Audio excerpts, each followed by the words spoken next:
Most property funds have some level of debt in them when they're purchasing a property.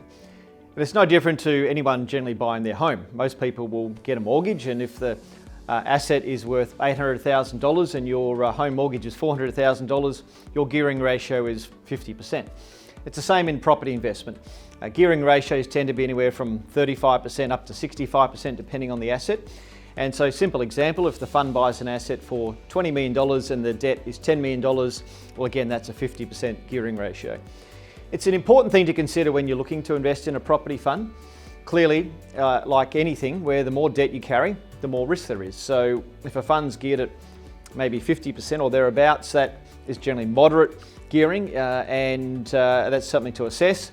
Whereas if the fund was geared to maybe 70%, that's certainly a high level of gearing. Now, gearing has got a double-edged sword. If return on the asset is very strong, high gearing ratios can magnify that return up. So if you borrowed a very high percentage of the value of that asset and the asset grew significantly in value, plus potentially gave off really strong cash flow, your ultimate return on equity can be quite substantial. But also on the downside, gearing can wipe out some of your returns. A high leverage level means that, for example, if it was 70% and the asset went down in value only 15%, well, that's 15% of your 30% equity. You've lost half the value of that asset. So it's certainly something to consider when you're looking at an investment opportunity.